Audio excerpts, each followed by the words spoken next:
Shabbat Shalom, everybody. This is Rabbi Stephen Epstein, Rabbi Rob Shmuel Ben Yehoshua, Rashbi in the house. Glad to be talking to you again. Thanks again for tuning in. Appreciate it. So, this week's portion is Pinchas. Now, before we get into the portion, let's have a few announcements. Saturday night, we're going to be showing Mamma Mia, but it's going to be a sing-along. So everybody get there and sing. And what if we should make sure everybody's got a good voice? Well, that's enough to get me in trouble, right? Now, come on, everybody sing. We'll have fun. Bouncing Ball, we'll sing all the ABBA tunes. It'll be a lot of fun. Cost for admission is a donation, all right? So we're using that Jewish guilt on you now, right, to bring in money. So, no, seriously, it's going to be a fun time. It's going to be a fun time. Please come. Mamma Mia, support your synagogue, and it'll be a good time. And let's thank Sherry Reeder, who is our new chairman of the Ways and Means, for putting this together, and we're planning other things too in the synagogue. It's going to be a fun year. So, Pinchas. Who was Pinchas? Pinchas ben Eleazar. He was Aaron's grandson, and it starts with him because in the last portion of Balak, when Balaam, the curses didn't work to stifle the Israelites, they brought, think about this, they brought the daughters of Moabite princes in to seduce the Israelite men. Okay, that's how corrupt and lack of integrity these people had. They were willing to sacrifice their daughters sexually to try and take over the Israelites. And Pinchas saw what was going on. He made very quick work of that. In fact, he even executed a couple of people. One of the princes from the tribe of Shimon, for consorting with one of those women. So the portion opens now where people are justifiably mad. They're angry. They're like, what gave him the right to do this? And he just killed these people for no reason at all. And they were ready to take vengeance. And Moses got in the way, and he said, God says what Pinchas did was right. He carried out judgment. He carried out Torah. So, what he did was correct. And as a result of him carrying out that sentence, God said Pinchas now is the beginning of the line of Kohanim that will be the Kohanim Gadolim, the head priest, the family of head priests. Because prior to this, Aaron was designated as the Kohen Gadol, the chief priest, the head priest, and his son Eleazar, when Aaron died, was given his vestments and made the head priest. But previous to this, there was no stipulation as far as a bloodline to continue the head priests. So now, at this point, because of what Pinchas did, because he was faithful and he was loyal to Hashem, now God says, okay, now he's proved his value.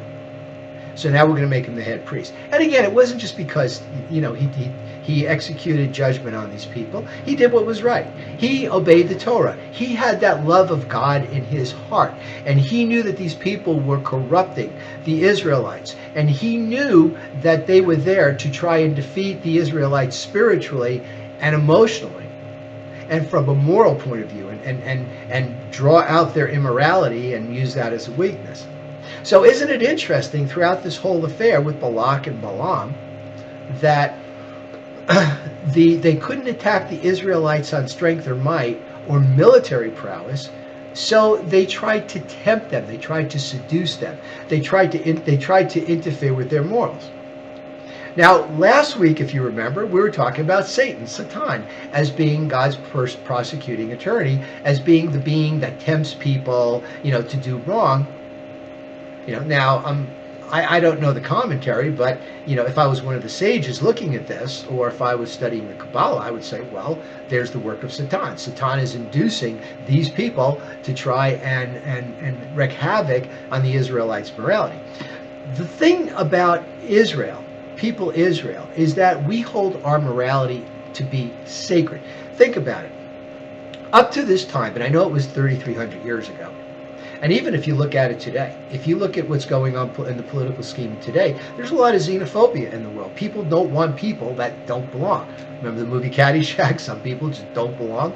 Well, that's the way a lot of countries are, and there's a political force in our country that says, we don't want immigrants, even though this is a country of immigrants. So back then, Israel was the only nation that says, we welcome the stranger. In fact, it's a commandment to welcome the stranger. It is Jewish law that says, what does it say on the Statue of Liberty? Give us your downhearted, you poor, your whatever, And a lot of people are so grateful to come into this country that they get very industrious and they create businesses and they become very, very productive. They become a very, very valuable part of society. And people were very happy to be part of the people of Israel, people that came in, see? So one of those is that whole morality about loving the stranger when no other nation in the world did that. It was also helping the widow and the poor. Back then, if you didn't have a husband to help support you, you're on your own. Sorry, that's the way it is. In England, didn't they have debtor prisons if you couldn't pay back your debt? And in Israel, there are all sorts of mechanisms. If you're having a tough time, to be able to get yourself back on your feet by becoming an indentured servant for a specific time. And there are stipulations to that, there are conditions to that, etc., etc. So Pinchas had all that in his heart. And he saw what the Midianites were trying to do. So the next commandment after that is God says, Saror et ha-Midyanit. Go and take vengeance on the Midianites. That's actually a commandment, because God saw that these people were morally corrupt. Now, interestingly enough, it wasn't just the Midianites that were going to wage war, it was the Moabites too. So why are the Moabites left out of that commandment? Because who is a Moabite? Who is the most important Moabite in our history? Who was important, who was a Moabite? That's right, Ruth. Ruth becomes a proselyte. Whither thou goest, I will go, right? She says to her mother-in-law. And as a result of her righteousness, as a result of Ruth's righteousness, the house of David was born from her. So, a Moabite woman who converted, who was a proselyte, who became Jewish, gave birth to the dynasty that would somewhat time after that, someday, give birth to the house of David.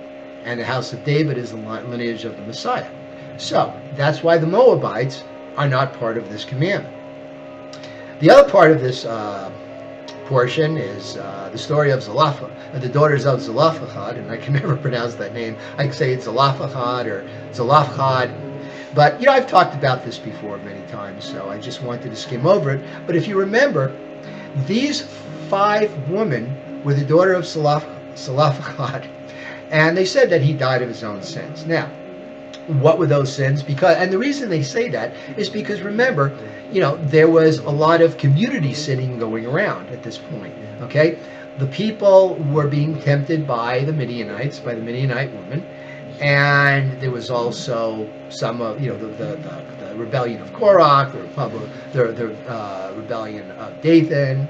So they made a very specific point. He wasn't part of any of that. He died of his own sin, so it was his own doing.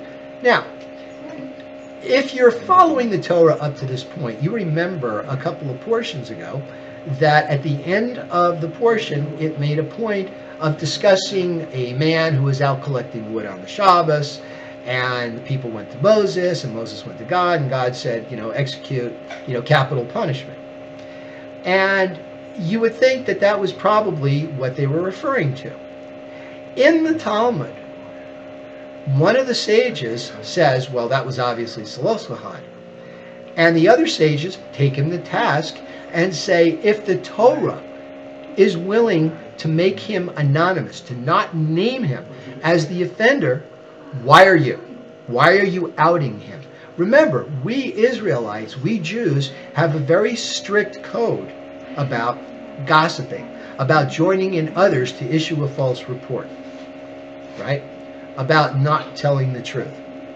So there was a reason here that Zelophehad was not named as the person doing that. And was it really him? Probably. Do we know for sure? No, we don't. And because we don't know for sure, you don't say anything. That's the Torah. That's our commandments, right? You don't even speak the truth if the truth is going to hurt somebody. I mean, if it's necessary, times when you just got to tell the truth, like in a legal situation or in a legal dispute. But other than that, you don't do it. So that's this week's portion of Pinchas, and we're going to encounter Pinchas later on in subsequent portions. But for now, hope to see you this weekend for services. We're still in the throes of the summer. We have some Spanish people that are coming, so next week's service might be very interesting as far as how we do it. I'll just leave it at that. Shabbat Shalom, everybody. Thank you for listening, and look forward to seeing you.